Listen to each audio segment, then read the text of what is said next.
Hi everyone, welcome to a masterclass that has been 10 years in the making. 10 years ago, I interviewed Neale for the first time, back for a tiny little blog I ran before anybody knew for Mind Valley. And that was the first time we actually spoke. And I brought him on back then in 2007 because his books had dramatically changed my life. They had shaped my worldview. They had changed my relationship with spirituality. They had influenced at a subtle level Mind Valley and our message and our vision for the world. And so Neale has been perhaps the one person in the world with the largest influence on my life and the evolution of Mind Valley. So as members of the Mind Valley community, you will probably, as you watch this masterclass, start seeing certain dots connect. Why is it that we're so driven by community? Why is it that unity is our chief value? Why is it that we experiment with changing the way education works? A lot of those things are going to click. The Conversation with God books were published in the mid-90s. I picked up my first book in 1998. It transformed my life. Neale opened me up to whole new ways of looking at the world and looking at my relationship with the world and with other human beings. And for this, I'm so grateful. Now, after 19 years since book 3 was published, Conversations with God, book 3, Neale woke up in August last year with a strange feeling going through his body. And what he realized was that that same source that spoke to him for book 1, 2, and 3 and channeled these remarkable works that have touched 20 to 25 million lives, he realized it was speaking to him again. And he grabbed a pen and paper and he started writing book 4, Conversations with God, book 4, Awaken the Species. Now, what's special about this book, and you're going to hear in the webinar, is that God unveiled to Neale the 16 behaviors of highly evolved beings and gave Neale a roadmap for how you, me, all of us could expand our level of evolutionary growth to become highly evolved beings. And it's not as simple as you might think. This is not about learning energy healing or learning to meditate or just being a good person. It's counterintuitive in some ways. And so as you watch this webinar, you'll notice there are certain points when I get stumped. There's a part in this webinar, unedited, where I break down and I'm trying to fight back tears. And I just wanted to be really raw with you guys because what you're about to witness is a very unique type of webinar. It's a conversation between two friends, me and a mentor who has shifted my life for the last 2 decades, whom I finally get to sit down with and have you connect with us and share his wisdom with you. Now, everyone is going to get something unique out of this, so I just want to warn you before we start. Many of our webinars give you straight up techniques. You can go back and you can implement technique A or technique B. Now, there are 2 ways we learn, right? We learn through systems of living. A system of living is, well, you learn high intensity interval training or you learn how to juice. That's a system of living. It's easy to go back and implement it. In the seminar, you're not going to really get that. There'll be 1 or 2 systems, but the seminar, we're going to focus on the second aspect of learning, which is essentially imparting wisdom or awakening. We call this a model of reality shift. And everyone is going to shift differently based on the stories you hear and how Neale speaks to you.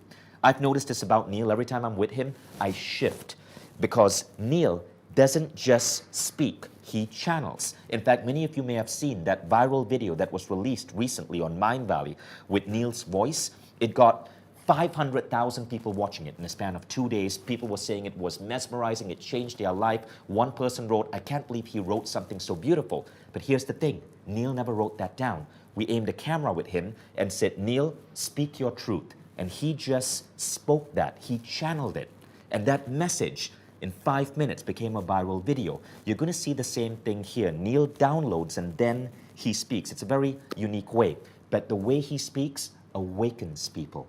I just, a few months back, experienced Neale's class at Mind Valley in Barcelona with hundreds of fellow Mind Valley students. And I can tell you the changes that happened in people's lives was remarkable. So without further ado, let's get started with this masterclass.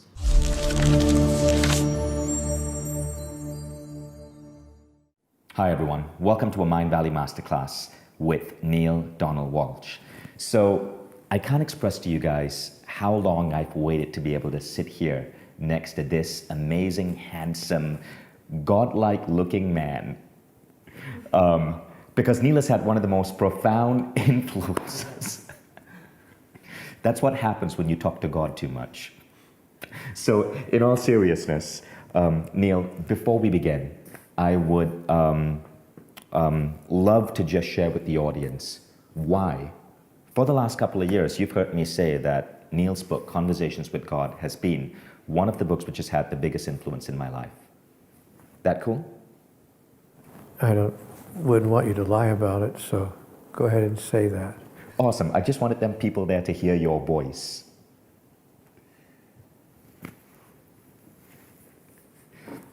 What I love about this guy is that he doesn't take anything seriously. But definitely take this interview seriously, because this is going to be some profound stuff. Okay, now, what happened was, in 1998, I was on a camping trip I was a student at the University of Michigan. I was on a camping trip in Colorado, and this girl across the campfire, fellow student, handed me this book, and she said, Vishen, you got to read this book, Conversations with God, Part 1. Now, I kind of had a crush on her, because I would never have read a book with the word God in the title. I thought all such books were preachy, they make you feel guilty about life, and they set you on for these ridiculous ideas that I felt didn't belong in the modern age. But because I had a crush on this girl, I decided to read the book, so at least we had something to talk about the rest of that camping trip.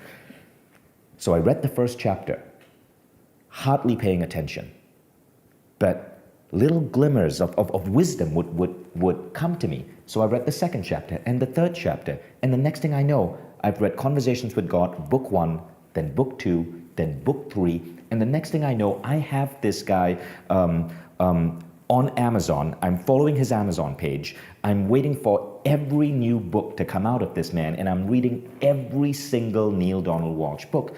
And the reason for that is because these books, while they were coming from you, Neale, they felt like they were coming from within me. When you read these Conversations with God books, it feels as if you are stumbling upon your own truth. That's why these books are so incredible. And those of you who have read the CWG book series, you know what I'm talking about, right? And these books ultimately influence who I became in life. I've been reading them now for 19 years. They influence Mind Valley. They influence a lot of the projects that we take on. We are interviewing Neale right now here in Barcelona, where Mind Valley is starting a new university. And I can say that a lot of the experiments in consciousness that we are bringing into Mind Valley U were inspired by Conversations with God, book 2 and book 3, where Neale talks about the future functioning of planet Earth. So I simply wanted to thank you and to recognize you for the vast impact you've had in my life. Okay, now that said, let me get on to the formal bio. You've heard this before, so you can daydream and not pay attention. Neale basically has written books which have touched 20 to 25 million lives. His books have sold 15 million copies. But you know why I say 20 to 25? It's because Conversation with God books get passed on from friend to friend, from father to son, from mother to daughter. They get passed on. And so even though 15 million books have been sold, perhaps 20 to 25 million people have read these books. The book, the first CWG book, and Neale's going to tell you that story in a moment, stayed on the New York Times list for 150 weeks from the time it first came out. It became extraordinary in terms of how people fell in love with this work and wanted to pass it on across the world. Neale has thus so far written 33 books, translated into, get this, 37 languages. I've attended Neale Donald Walsch seminars in Kuala Lumpur, Malaysia, in Ashland, Oregon, here in Barcelona, Spain. Neale has a massive fan following wherever he goes. And so, really excited to have you with us, Neale, on Mind Valley. Thank you, Vishen. I'm glad to be here. I feel a little humbled. It's tough when I hear you're very sweet to make an introduction like that, but I don't want to feel falsely modest, I promise you, but I don't think I had anything to do with this. I just feel like an innocent bystander to whom a lot of things have happened. And I'm just watching the passing parade, watching it all go by, and trying very, very hard to live up to what's been said, what's been given to all of us in this material, and to not dishonor it. My biggest challenge is when I wake up every day, don't dishonor the material. So I try very hard to step into the living of what I've been offered. But I'm real clear that I didn't say a word here. I mean, all I did was ask the same questions that anybody else would ask, which is, by the way, the why so many people feel that it's coming from them, because I just asked the same questions that everybody else in the world would ask. Simple, ordinary, everyday questions. And when people read my questions, they've written me letters telling me, yeah, that's exactly what I was going to ask. That's what I was going to ask next. It's exactly what I was wondering about. So all I did, Vision, was, there's a wonderful playwright named James Thurber who created a character for the Broadway stage called Everyman. And it's widely known in the theater world as James Thurber's Everyman. I turned out to be James Thurber's Everyman. I just turned out to be every person, every man and woman and child who's ever had a question that they'd like to ask God and a question about life. And I received some interesting and wonderful answers, but they're not my answers. It's not my mind bringing it through, so I feel very humble and I feel very nervous every day of my life about living up to what's come through. So I'm doing my best. And that's kind of why I don't take anything seriously, and I make fun and I try to lighten up, because if I took myself seriously, guys, we'd be in trouble. And I love the fact that you say that, because as soon as you write a book called Conversations with God, I mean, that's what I'm talking about. You're playing in that same dimension that so many of the world's organized religions play in. And so many of these organized religions, or the people who teach them, take things way too seriously. Well, I think the mistake they make is that they consider themselves to be right. That is, there's no margin for error. There's no sense of, well, this is interesting stuff and maybe it's valuable in your life, but it may not all be exactly correct. The challenge that leaders of the world's religions have, Vision, is that they have to take themselves seriously in the sense of imagining that what they're sharing and what they're saying is absolutely right. There can be no doubt. Because if they put doubt into the minds of the followers of those religions, the whole construction falls apart. But I'm just the opposite. I say to people everywhere I go, in every interview, in every lecture, in every workshop, in every retreat, in every personal coaching session, I have a thing that I tell everybody. I could be right, but I could be wrong. I could be wrong about all of this. So you need to go within. You need to look inside. You need to go deeply in your interior and see if your soul resonates and harmonizes with what's been brought through. And if it does, fair enough. Then live it, demonstrate it, and walk in your life through it. But if it doesn't, if anything that you see there or that you hear me say does not resonate with you, throw it out. For God's sake, and I mean for God's sake, don't take me seriously. And that applies to this masterclass that you're going to be watching as well. So we're going to be talking about awakening the species. After Neale wrote the first 3 Conversations with God book, where he's having a conversation with God, CWG 1, 2, and 3, it's what fans call it. It was 19 years later. So in those 19 years, Neale wrote many other amazing books. I think Home with God is one of my favorite. But it was 19 years later that Neale started having these rich, detailed conversations with God again. And CWG Book 4 emerged less than a year ago. And that Book 4 title is called Conversations with God, Book 4, Awaken the Species. And Neale, why, before you talk about Awaken the Species and why that book is so significant, and we're gonna be discussing that topic over here, I'd love for you to share the story of how Conversations with God came to be, because it's a beautiful story. It's been turned into a film, a really beautiful movie. But what is astonishing about it is Neale wrote that first book while being homeless and really down on his luck. Well, what happened is that everything in my life was falling apart, Vision. My health was going rapidly downhill, one thing after the other. I had some heart issues. I've had cardiac issues all of my life, but I had other health issues as well. peripheral polyneuropathy, other conditions. We all have our story, but that was part of my story. It wouldn't have been so bad if that's all there was. But at the same time, my career had reached a dead end. I couldn't seem to get on track. I couldn't seem to get to go where I was trying to go. And so I had, I was stuck in my career and going nowhere, and I could see myself heading into a dead end. So I had health issues and career issues at the same time. Even that would have been, manageable. But at the same time as all of that, I had relationship problems as well.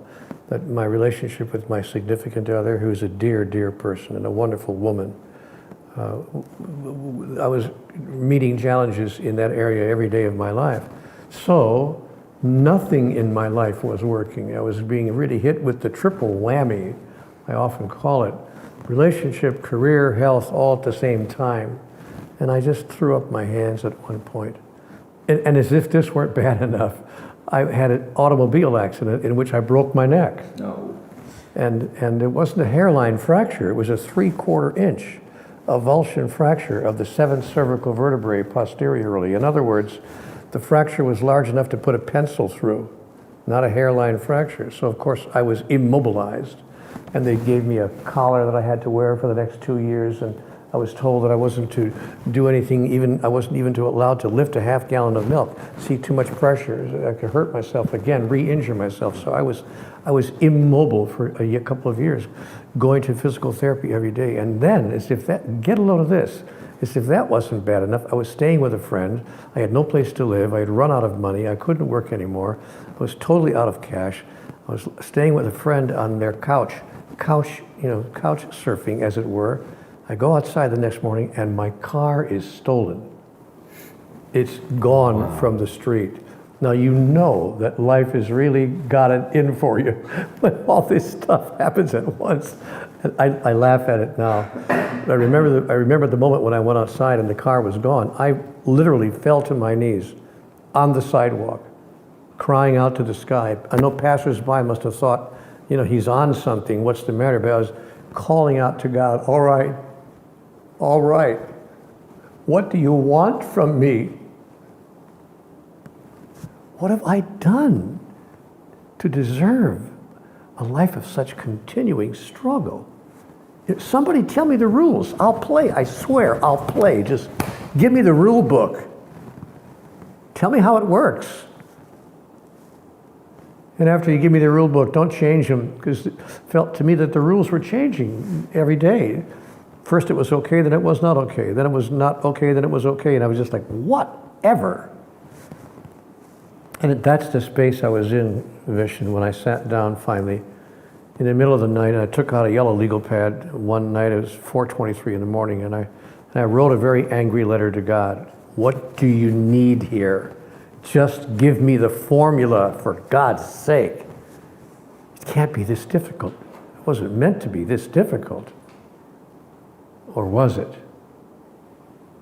So I heard a voice over my right shoulder, a very calm, gentle voice. And I heard that voice in the room. It was actually physically in the room.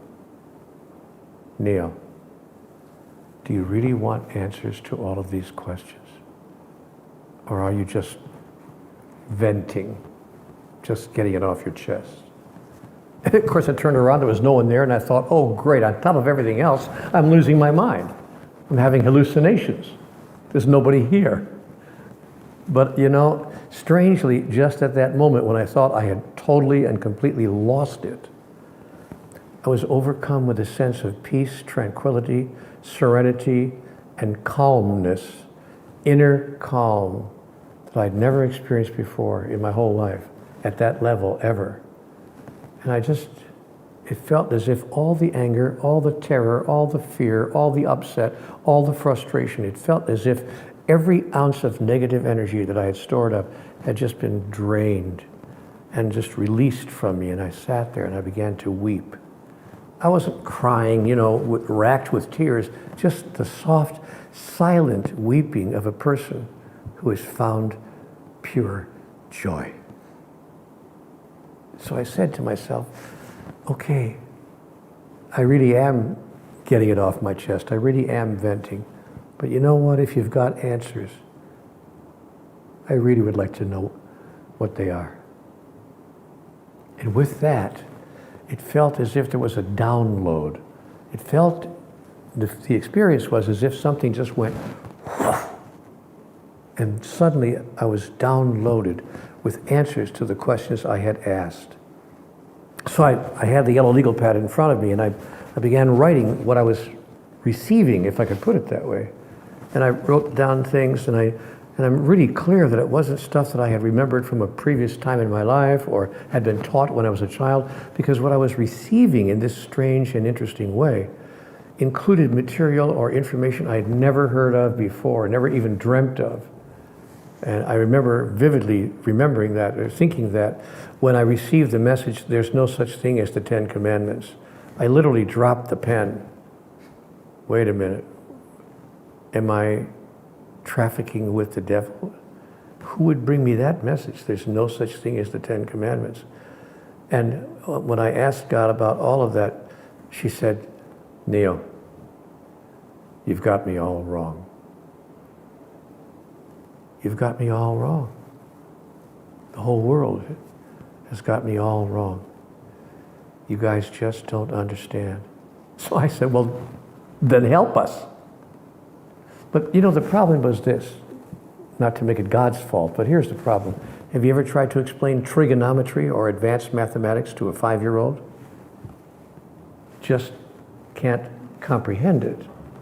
So the reason that what is accurate about God, about divinity, and about life hasn't been more clear is not that we're not willing, we simply haven't really been ready or able. Just exiting, just leaving the infancy, our species, just emerging from its infancy, just now really gathering sufficient understanding and sufficient maturity as a species to begin to consider, wow, maybe there's something here that we didn't understand. The understanding of which would change everything. And so suddenly now, Vishen, humanity is open where we weren't open before, and ready where we weren't ready before, and able where we were not able before to receive information that seems to violate every prior notion we ever had about God and about life. Because these books are challenging for some, because these books dispel dogma. I mean, I think if you'd written these books maybe 10 or 20 years earlier, the world probably would not have been ready. There's no question. Not only would the world not have been ready, but they would never would have even been published. Nobody would have published them. Very true. And they fundamentally change people's ideas of religion. And again, whatever religion you have, we completely respect that. Religion it can be a beautiful thing. May I comment on that? Yes. Just quickly? Because I want to make it very clear that what I am saying and what the books have said has nothing to do with making religions wrong. You're absolutely correct on that. This is not about saying that religions are wrong. This is about making it clear that religions are simply incomplete. They just don't have all of the data. But what they do have, what they have given us, is wonderful stuff, just as you've said. Marvelous principles to live by, incredible truth, enormous wisdom contained in all of the world's great religions, which is why they've lasted so long. But not quite all of the data. So we, meaning humanity, human beings are like little children who have learned to add and subtract, and they think that's all there is to mathematics. But there's more. There's multiplication, there's long division, there's algebra, there's geometry, there's trigonometry, there are advanced mathematics. There are ways to solve the problems that are much faster, much more efficient, much more complete ways to solve the problems than simply adding and subtracting with an abacus, trying to solve advanced mathematical problems. So I was given that simile. God said, look, it's not that religions are wrong. They're simply at the first step of understanding. Are you willing to go to step number 2? Are you willing to consider that there may be something that we don't fully understand here, the understanding of which could change everything? That becomes the central question facing humanity. So this is not about making religions wrong. It's just about candidly and lovingly and gratefully saying to those religions, thank you for what you've given us. Could you now give us permission to notice that there may even be more to know on this subject? So Neale, you wrote book 1, then shortly thereafter book 2 and book 3, and each book looks at life from a different view. Book 1, for example, is about really understanding yourself. Book 1 was so influential for me because book 1 was where I really started to understand how my thoughts could shape reality at a level where I had never understood before. Book 2, you spoke about society. In book 3, you spoke about Book 3, I'd love for you to explain it in your words. It goes in a whole different dimension. Well, it just talks about the whole cosmology of life. Everything, really the universe and the universal scheme of things. So you're right, the books went from the personal to the regional and national to the global and then to the universal. Right. In a progression that allowed each text to explore grander and grander aspects of the total reality. And what's remarkable about the books is you discuss politics, you discuss the optimal tax rate. These books are fascinating, but we won't talk about them. It's something I'd encourage you to read. But Neale, why is it, and here's why we're having this conversation, why is it that 19 years after book 3 came out, 19 full years, you decided to write book 4? Well, I didn't decide to write book 4. I was awakened in the middle of the night at 4:13 in the morning, surprisingly, and I had that feeling, I've had this feeling before. I haven't had this feeling for almost 20 years, but I remember this feeling from 20 years ago. This is a feeling that something wants to come through. I've had conversations with God all the way through those 19 years on a private level, but not that sense of an entire book-length message wants to be shared. But that morning, in early August of 2016, I awoke and I realized that's the same feeling I had back 20 years ago when the last book-length message felt like it had downloaded. And you just feel full. I can't explain it. You just feel so full that you want to just get it out. Like when you see a long-lost friend you haven't seen in 8 or 10 years and you just want to get it all out and share everything that's happened in the past 10 years, that kind of a feeling. So I threw back the covers because I knew that I needed to get right to a keyboard. And I raced to my keyboard and I began just typing whatever was coming to my mind. And what came through was book 4, and I recall saying at the beginning of the dialogue, I thought we were all done with this. I thought we weren't going to be doing any more book-length exchanges. God said, well, there's one more invitation that I have to place before you and before all of humanity. The first books placed before us 2 invitations. Number 1, change the world's mind about God. Change the world's mind about God. Don't have the world eliminate God or get rid of religion, just expand your notion of God and of what religion has to share. Number 2, the second invitation, give people back to themselves. Don't you dare walk by or walk through the life of a single person without making them feel better about themselves, better about who they are, and fully aware of their magnificence and of the wonder of who they are, of the gift they bring just by being in the room. So I was given those 2 invitations. Change the world mind about God, give people back to themselves. And those invitations were given to all the world as well, to all the readers of those books. But now was a third invitation. God's telling me in book 4, I have a final invitation. I said, what could it be? Change the world's mind about God, give people back to themselves, what's left? And God said, awaken the species. Awaken the species. Get out there, you and everyone else who's reading this material, everyone else who's being exposed to these messages in any way, either in book form or electronically or in any way, use what you've now come to understand. If you have truly expanded and truly explored new possibilities that you hadn't even thought of 20 years ago. If you're really now there and really now ready, then for goodness sake, awaken the species. Tell everyone what it is that you now have come to know and understand, because the world is now desperately in need of awakening. Is there something going on in the world? So this download came to you in the summer of 2016. Is there some shift happening in the world right now that this information is relevant at this point? Yes, well, it is that shift from infancy to our early adolescence, to our early childhood. It's that shift, and like a 2-year-old who has a temper tantrum, or like 2 and 3 and 4-year-olds who just aren't quite ready yet with all the data that's coming in, so they start to, in their innocence, misbehave. We are in our innocence misbehaving. Look, humanity is not a mean species. We're not a cruel species. We're not an angry species. But sometimes, like little children, sometimes we act mean, we act a little cruel, we act a little angry, because in our youthful embracing of all the data that's coming in, all the stuff we never dreamt of before, we're finding ourselves faced with information that we don't know how to deal with, we don't know how to handle, we don't have the moral underpinnings to handle things. Let me give you an example.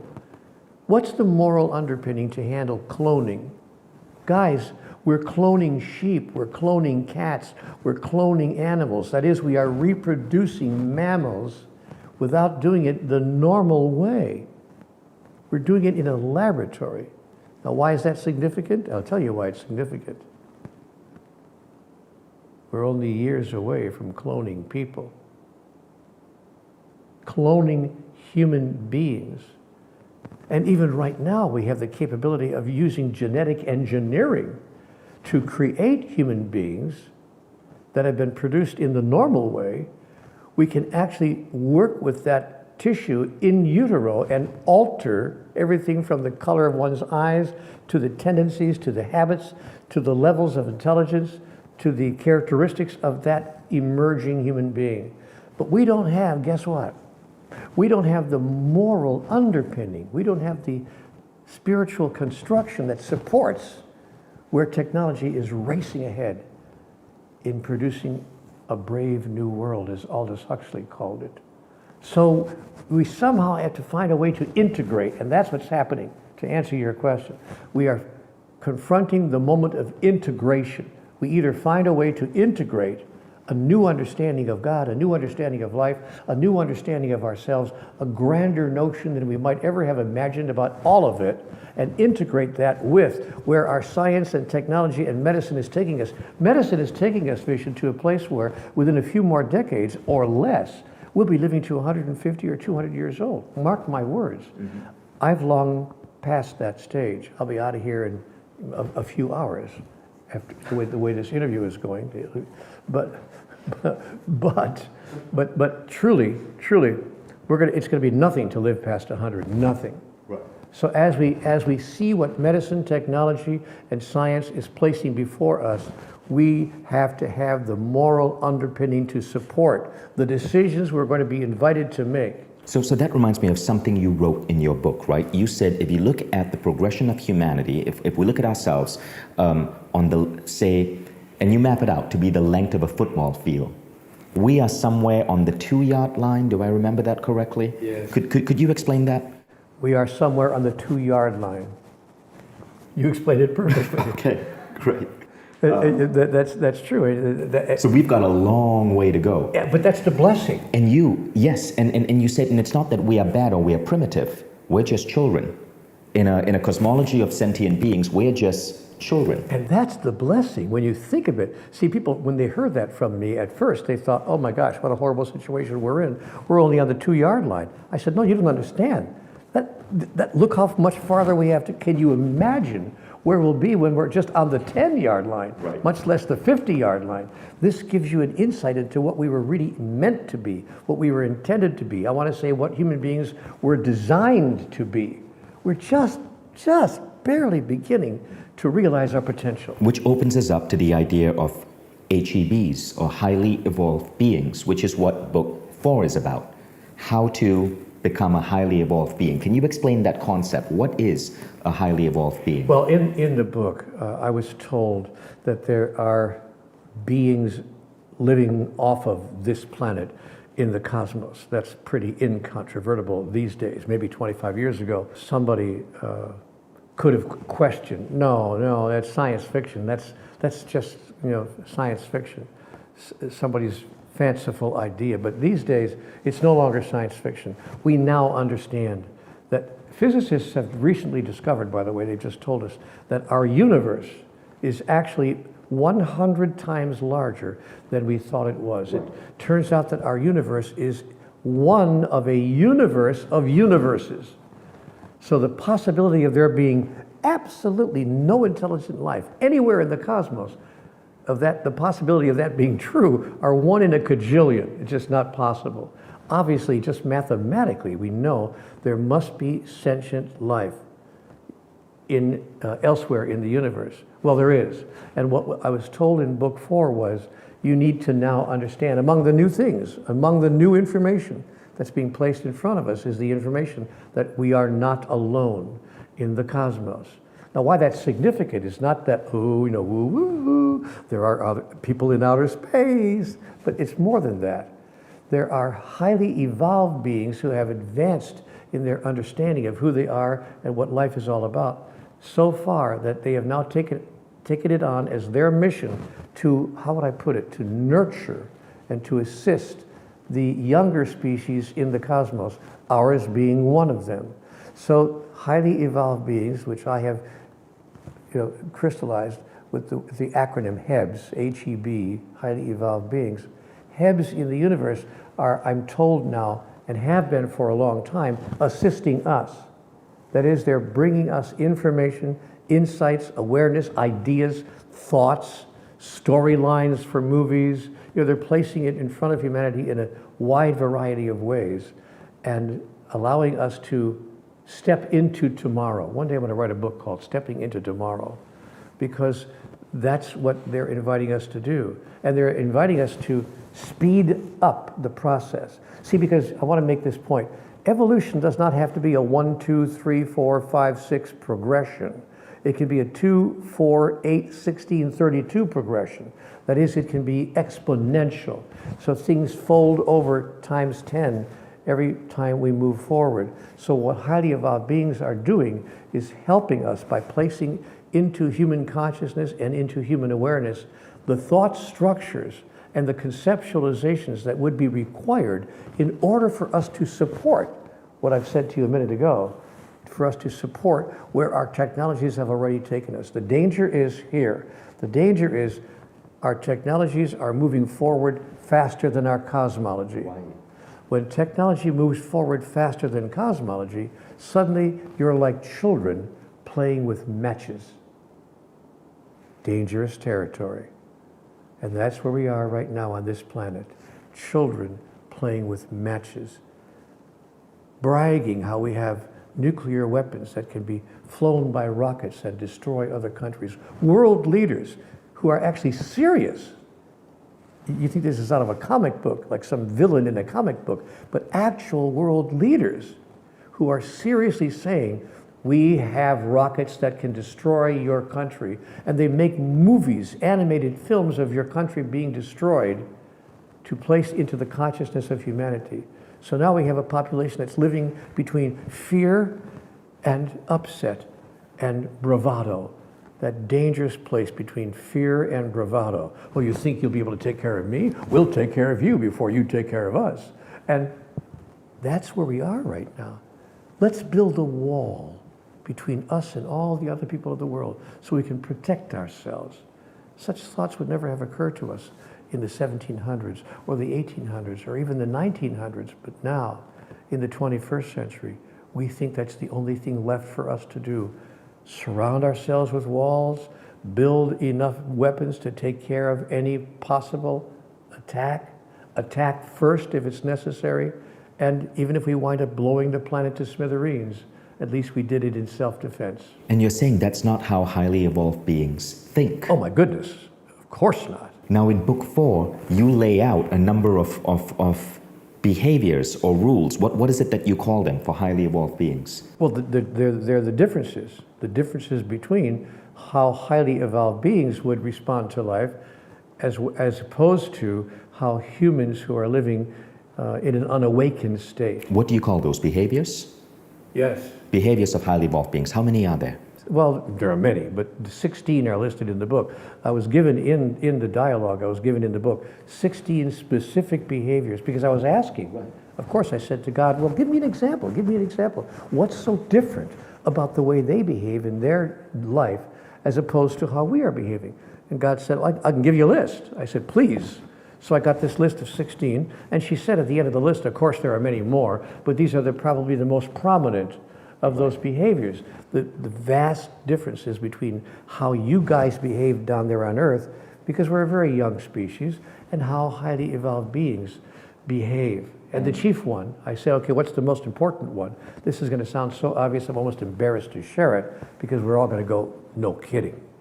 But the most obvious difference is highly evolved beings have eliminated violence completely and utterly from their civilization. There's no violence of any kind, not even verbal violence, no emotional violence, and certainly no physical violence. They would never even dream of being harming or damaging or injuring on purpose to another, simply to resolve a conflict. We are so primitive on this planet. We have yet to figure out a way to resolve our differences without violence. And if we can't resolve our differences, then we just kill the other person. We'll show you if you can't agree with me and we can't resolve our differences. How about if we just kill you? Just eliminate you from the planet. That way you don't have to worry about resolving differences. We'll just disappear you. And those are the kinds of thoughts that highly evolved beings look at this and say, really? So let me ask you a question about that. Really? So that's how you're going to solve it? Really? So Neale, what you just said, I'm thinking some of you are thinking, well, of course, highly evolved beings wouldn't do violence. Yesterday I almost got mugged. And I want to ask you a question, because me and my friend... I tried as hard as I could. Did you recognize me?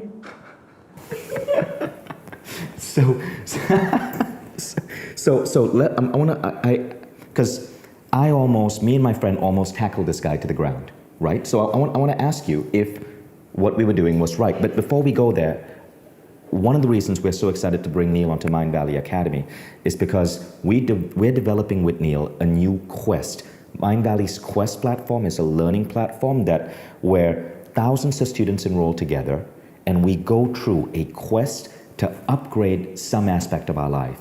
There are quests for nutrition, quests for losing weight, and in this particular quest, it's a quest over 21 days to help you embody the characteristics and principles and ideas of a highly evolved being. One of the most beautiful things about having a roadmap like this is that when you can see the map, you know where to get to, and you automatically find yourself moving towards awakening faster than if you're pursuing this on your own. But more on that later. Now, you just got me thinking. I was trying... For the first time. I don't think much. So this guy tried to... We were having dinner as a family. My kids were there, and this guy tried to grab my iPhone from the table. Right now, firstly, it was stupid of me to be leaving my iPhone directly on the table. We were eating outdoors in Barcelona. I happened to push him away, and then he went off. But there was a part of me that wanted to tackle him to the ground and have my friends call the cops so he wouldn't do that to other people, right? Would that be counter to being a highly evolved being, tackling this man to the ground and calling the cops? I'm asking because I don't know. See, everything is contextual. Things happen in context. In a society of highly evolved beings, it never would have happened to begin with. He wouldn't have reached for your phone. If he reached for your phone and you pushed him away, I would probably not go after him and tackle him to stop him from doing it to someone else. I would have stopped him and I would have said, hold it, sir. You don't have to run away. Hold it. You don't have to run away. Would you like some money? You want some cash? Are you in such trouble in your life that you actually want to steal my phone? Hold it just a second. I've got 300 euros for you. If you'll just stop where you are, and by the way, whether he stopped or not, there would have been a huge message for everybody in the restaurant. Even if he didn't stop, even if he kept on running, everybody in the restaurant would have gone, did that guy just offer the potential thief €300 to stop running? Giving him a reward to not get away? And if he did stop, I'd say, come on over here, pal, come on. Hey, look, you know what? If things are so tough for you that you have to violate your inner sense of who you are, because I know that deep down inside, like all of us, you're a wonderful person. There are people who love you, people that you love, I'm sure. You're no less wonderful than I am, but you may have had a tougher life, a few tougher breaks that I didn't have. If you feel so desperate in your life that you have to reach over my shoulder and try to grab my property off the table, I'll give it to you. I really need my phone because, all my data is here. But if you want enough money to buy your own phone, and a couple of them, or 2 or 3 if you want, here, look, what do you need? Take it from me. I mean literally, take it from me. You don't need to do this. There are other ways to experience the wonder and the glory of who you are. And if you'll promise to me and give me your deep soul promise that you won't take anyone else's property ever again, I'll double what I just gave you. How about €600? Come on, we'll go to the ATM and we'll get it out of the machine. I'm not kidding. I'm not kidding. I'm not going to report you to the police. I'm going to report you to yourself. I'm going to give you a chance to report in. Who am I really? This guy sees me. This guy sees me as who I really am. That's what I would have done. Wow. That obviously I have a lot to learn. But I wanted to bring that up because I didn't want people there hearing what you just said about highly evolved beings not practicing violence and go, oh, I know that. What I wanted you guys to get a sense of is that to really know that, you are operating in a way that is so counterintuitive to what our societies and our rules and maybe even how we've been brought up to operate. I got to tell you that I was in one of the third world countries. Frankly, I forgot where I was. I think it was near Machu Picchu. But in any event, I was in a third world country where I was going to give a talk, yes. But on the way there was a little festival, a street festival, where the little artisans, the local people had made little handkerchiefs and little caps and gloves and things they'd knitted and all these wonderful artifacts, and they were selling them on the street off their table. And so I was traveling with some people who were with me, some companions, and so they were saying, oh, look at that, that's beautiful. So how much? And the lady would say, I'm going to make it up, 20 pesos. And the guy would say, I'll give you 15. And I said, why? And he was bidding her down. When she said, oh, okay, 15 pesos. He said, 10. And he was bidding her down. I said, wait a minute. I said, what are you doing? I said, what was the original price? She said, 20 pesos. I said, I'll give you 40. She looked at me, she said, what? No, just 20, senor, just 20. I'll give you 40. Okay, 40 pesos. I said, you take 40? She said, yes. I give you 60. I'm bidding her up. And no matter what she accepted, I doubled it. I bid her up. And the guy next to me thought, this guy's crazy. See, and I thought, what am I doing on this street where I earn more money in a day than she will earn in a year? And I'm trying to get her to come down on her price, a scarf that she took 2 hours or more to make? Come on, wake up. Stop it. Just stop it.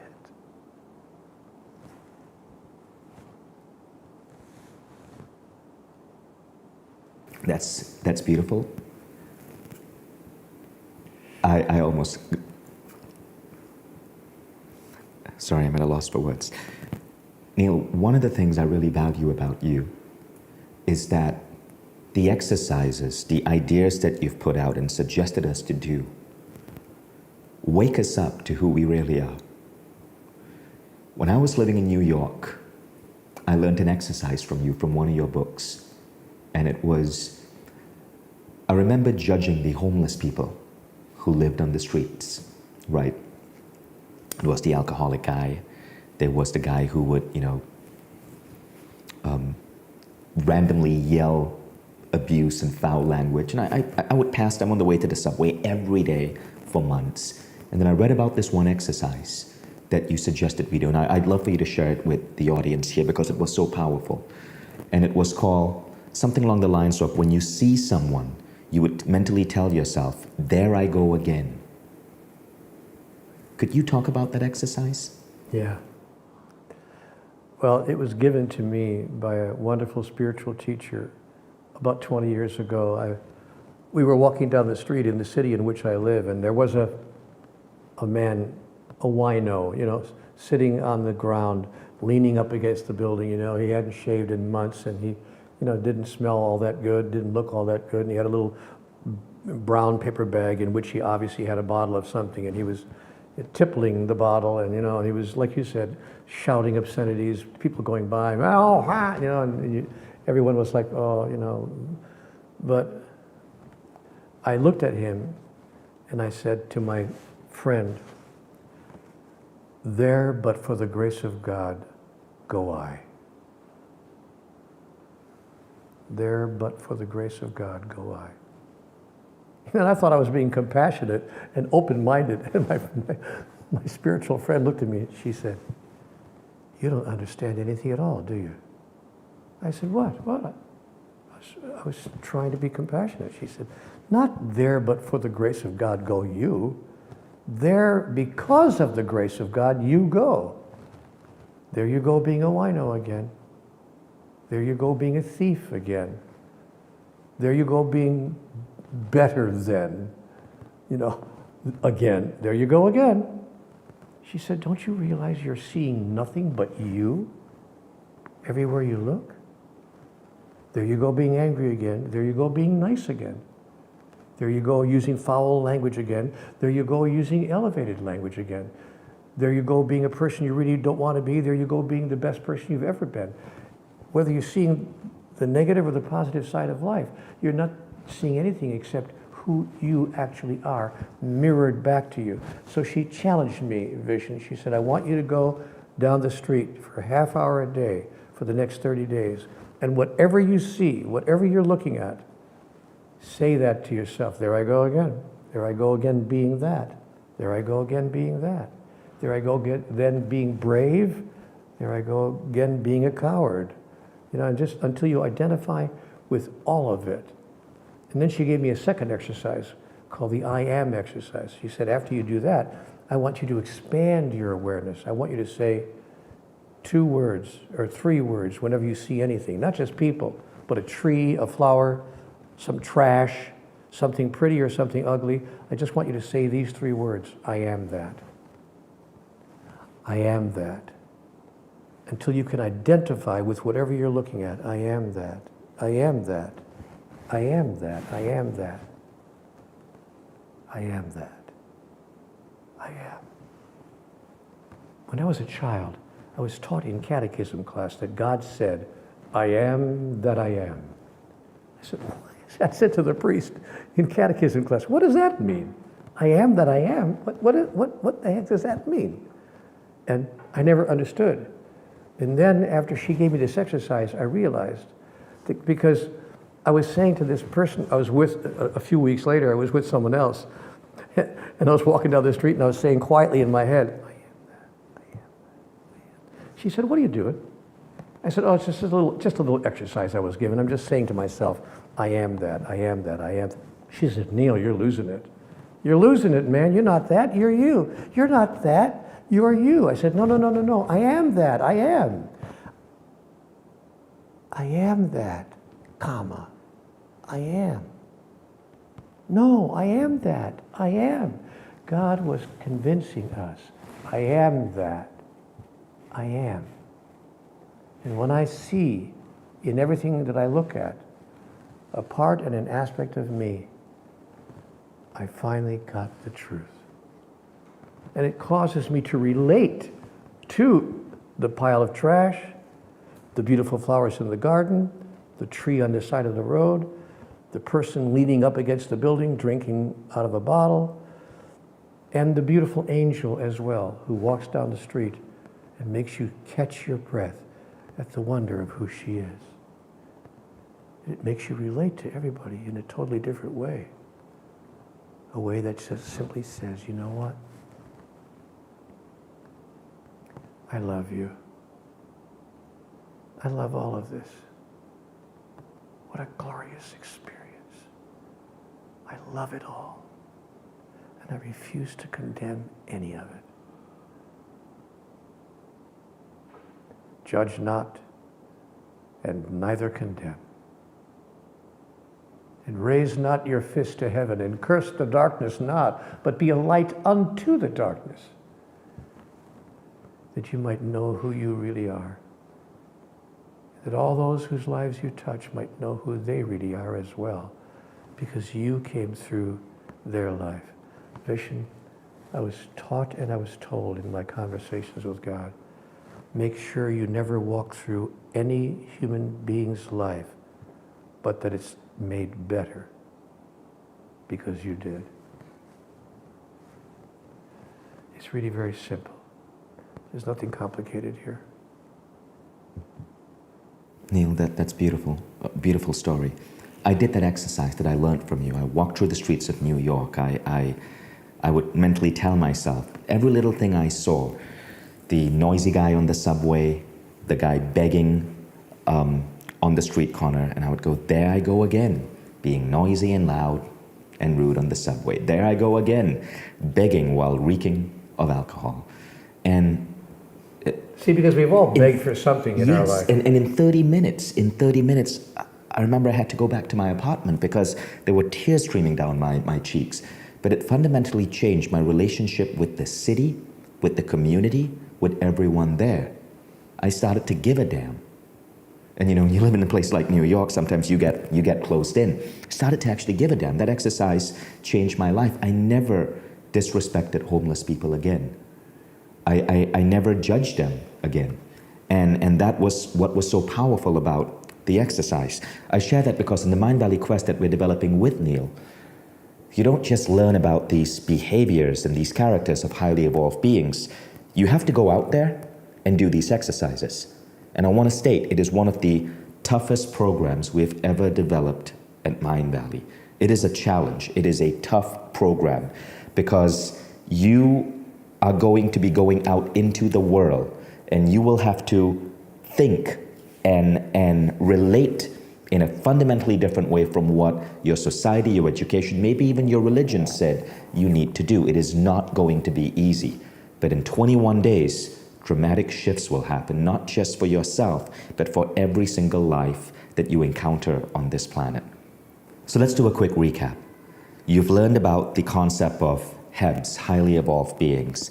You've learned that even despite a lot of personal growth, someone like me, I've read maybe hundreds of books, I make these wrong decisions. I almost tackled that mugger rather than truly, as Neale, you said, behave like a highly evolved being. There's no such thing as a wrong decision. You haven't made a wrong decision in your entire life. If you had jumped up and tackled the mugger, that would not have been a wrong decision. There's no such thing as right and wrong. There's only what works and what does not work, given what it is you're trying to do. But right and wrong don't exist in the kingdom of God. And I don't want any of you who are moving through your life to suddenly become worried that you're making a wrong decision or making a wrong choice. There's no wrong way to do anything. There's only what's effective. There's only what works and what does not work, given what it is you're trying to do. The reason that I suggested stopping that mugger and offering him, whatever help he could use, is because I'm clear what I'm trying to do. I'm not trying to get him caught by the police and thrown into jail for 60 days and make his life even worse. I'm trying to make his life better. So when I know what I'm trying to do, my next action arises spontaneously, quite spontaneously inside of me. So my suggestion as a tool for you to move forward is to get clear. What are you trying to do broadly in your whole life? And then Reduce it down to this year, this month, this week, this day, this hour, and right now, right this minute. Ask yourself the same question as you move through life. Wait a minute, what am I trying to do here? What am I trying to do here? What am I doing here? When you get clear on what you're doing in each moment of your life and why you're doing it, your actions will arise spontaneously, without planning and without judgment and without making yourself right or wrong. That's my observation. You know, Thank you for saying that. That was another key lesson. I could be wrong about all of this. I don't know. I mean, it's just what feels to me. There's a magic question. People often ask me, Neale, give me a tool, give me a tool. Do you have any tools you can give me so that I could really move into this place of selecting myself to be a model for others? Here's a tool. Life's magic question. Before you make a decision to do anything, before you decide anything big like to move house or where will I work or who should I marry or who should I make love with or a fairly major decision in your life or a small decision, what shirt should I wear, what food should I eat, how shall I comb my hair, whether it's a big decision or a small decision, ask yourself life's magic question. What does this have to do with the agenda of my soul? Oh, I see. And what does this have to do with the agenda of my soul? As you're going into the movie theater, what does this have to do with the agenda of my soul? As you're sitting down in the restaurant ready to eat your meal, what does this have to do, the food that I'm eating, with the agenda of my soul and what I ordered off the menu? If you aren't clear what it has to do with the agenda of your soul, don't do it. And if you're not clear what the agenda of your soul is, get clear on that. Now, the agenda of, I'm sorry, I'm starting to preach. I should just shut up. No, please continue. You can't leave us hanging there. Well, the agenda of the soul is the same for everyone. It's not like your agenda is to play first base for the New York Yankees and my agenda is to be the first chair violinist for the Philharmonic Orchestra. It's not like a career choice. God is not a career counselor. The agenda of the soul is the same for every living being on the planet, as I understand it. And that agenda is this: to use each golden moment of now to make an extraordinary decision, to announce and declare, express and fulfill, become and experience the next grandest version of the greatest vision you ever held about who you are. The agenda of the soul is to recreate yourself anew in every moment in the next grandest version of the greatest vision you ever held about who you are. If you were to serve that agenda with every word, every thought, every announcement, every decision, every action, your life would suddenly turn into an ongoing, continuing, and never-ending miracle. I like to use the example, we're all adults here, of people who are enjoying a romantic moment. You're having a romantic liaison with someone to whom you feel very close. Why are you there? To get something or to receive something? To take something or to give something? What is it that you're really up to? Is it just about sexuality? Is it just about physical pleasure? I mean, it's okay if that's part of it, but is that the largest reason? Is that the whole purpose of it? Or is there something larger going on, something greater happening? And if you were to have a romantic interlude with your beloved person, and if you said to yourself, I'm choosing to recreate myself anew in the next grandest version of the greatest vision I ever held about who I am, in this context, in this moment, in love expressed in this wonderful physical way, how would that impact the moment you're having with your beloved partner? Do you think it would change in any way the quality you're bringing to that moment? I promise you it would. Trust me on this. I love that phrase, to recreate yourself anew into the next grandest version of the greatest vision you've ever had for yourself. Yeah, those words were given to me by God when I raised my hands in despair 25 years ago. What is going on? What's the point of all this? Is it just the same experience over and over again? Trying to get out of one jam after another, trying to get out of one spot? What is going on? And God made it very clear to me. Look, I'm sending you nothing but angels. It was one of the greatest pieces of information I ever got from God. He said to me, Neale, I have sent you nothing but angels.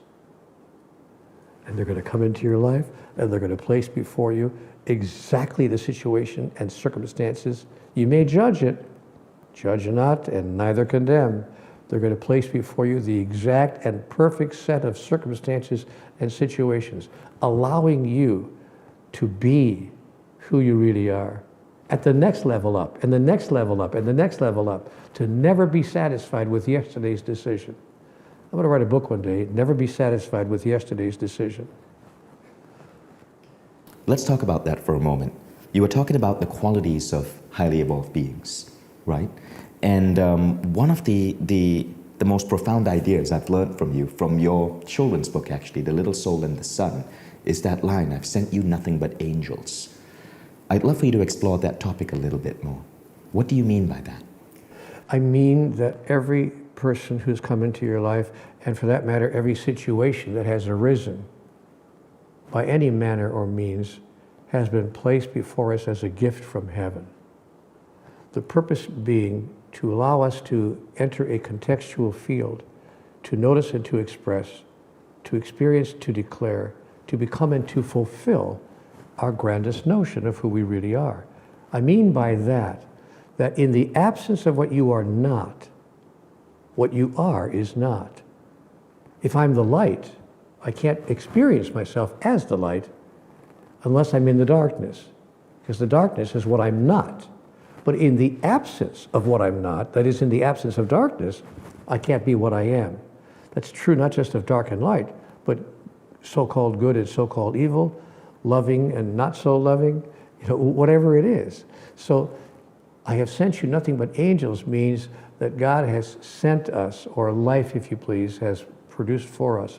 Our souls are collaborating together, all souls collaborating, co-jointly producing the exact set of circumstances, situations, and moments designed to provide us a platform on which we can produce the greatest play ever known. Shakespeare had it right. All the world's a stage, and the people but the players. All the men and women simply having their various roles, they're making their entrances and their exits, and each person in their time playing many parts. So, is what you're saying then that the guy who at one point rear-ended you, causing you to have that massive fracture on your neck, then the guy who stole your car, causing you to get down on your knees and exclaim to God, what is the point of all this all? All of those were angels. So was the guy reaching for your cell phone. Right. Hello?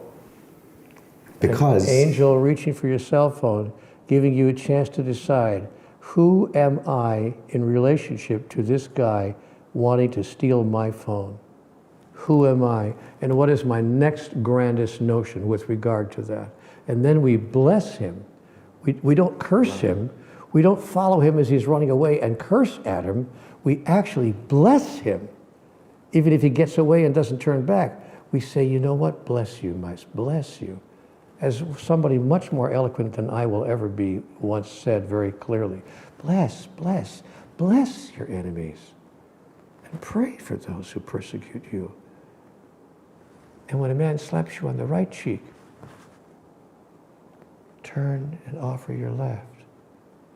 And when a man asks you for your coat, give him your shirt as well. And when a man asks you to walk 1 mile with him, go with him twain. This is not New Age philosophy. We've been given these answers thousands of times over thousands of years. Is it time for us to listen? Thank you, Neale. Normally at this point of a masterclass, I I do a recap of all the points that an author or our guest has said. I can't even do a recap here because there is, I'm in a different state right now. I'm trying my best not to have tears stream down my cheek as I'm interviewing you.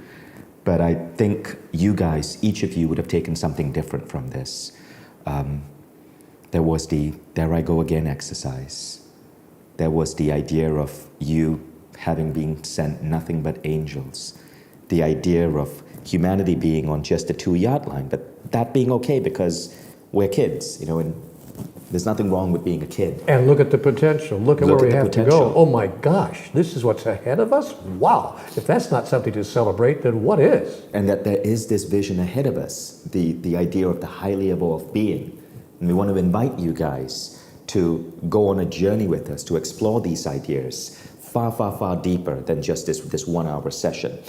On a daily basis, to join a group of students here at Mind Valley, with Neale guiding you, over 21 days, and every day for under 20 minutes, so it's very manageable, 20 minutes a day, you will be given a beautiful piece of wisdom that will unfold for you one of the, what do you call it, characteristics or behaviors of a highly evolved being, and then an exercise that you need to do.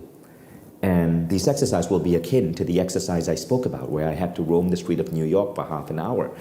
And I'm going to say that they're not all easy. Some of them are going to take a bit of a challenge. I just saw Neale teach over 100 people here in Barcelona for 3 days straight. He was giving people these exercises. And these exercises were really interesting. They fundamentally shift you. For the days after that, I was interacting with some of these people, and they were behaving in different ways. So anyway, that invite is open for you. Thank you. Thank you for being here. Neale, thank you so much. Are there any closing words you'd like to say? Your life is not about you. I asked God, what is the most important single sentence that you want me to understand and to embrace? And she said, I'll give it to you in just a few words. Your life is not about you. It's about everyone else whose life you touch and the way in which you touch it.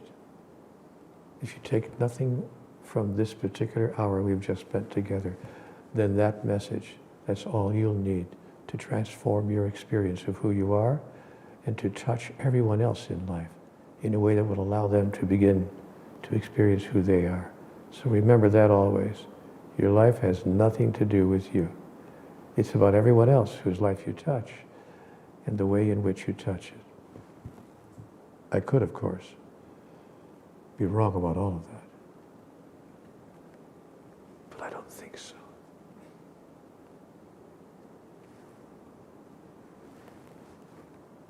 Thank you, Neale. Thank you, everyone, for tuning in. Everyone, thank you for joining us. I hope you really enjoyed that masterclass. Now, as I mentioned, Neale spoke about the 16 behaviors of highly evolved beings. And I was I guess the word I'm trying to get is, I was so in awe of these behaviors that I wanted to make sure that working with Neale, we could develop a program to help people bring these behaviors into their own life. Because I want my son growing up with these behaviors. I want myself to embody these behaviors as a husband, as a parent, as a boss, as a friend. And I want our community to master these behaviors as well, because this is a whole different level of personal growth. So if you want to go deeper and take your spiritual evolution to a whole different level, I want to invite you to join our Mind Valley Quest with Neale Donald Walsch. 2,000 students are starting this quest together on Mind Valley's platform. We're going to be connected through an online community, and every day, Neale is going to guide us through an awakening where these behaviors start getting integrated with our lives. And it's not just him lecturing. Now, you will actually get systems, techniques that you want to apply in your life that shift you. This course strips away the ego and gets you poised to get to the next level of your awakening. Now, let me give you an idea of what that means. Okay, so some of you have taken courses on creative visualization or manifesting. That's good. Those are fantastic. But when you are a highly evolved being, you don't play at that level. You live what it is that you want to attract into your life. Your entire consciousness shifts and it comes to you faster than ever. So we're talking about going beyond the tools to going to a level of mastery where you don't even need to use the tools anymore in the old way. That level of mastery brings you results because you live that. So again, think about that. The personal growth enthusiast seeks to manifest or creatively visualize something into their life, but the highly evolved being, it happens instantly because you're living it. It's a level of understanding, of awareness that shifts. Here's another example. I've been talking about forgiveness for a really long time, and many of you, if you're part of the Mind Valley community, have learned techniques for forgiveness. Science has shown that forgiveness shifts your brain, makes you healthier and happier.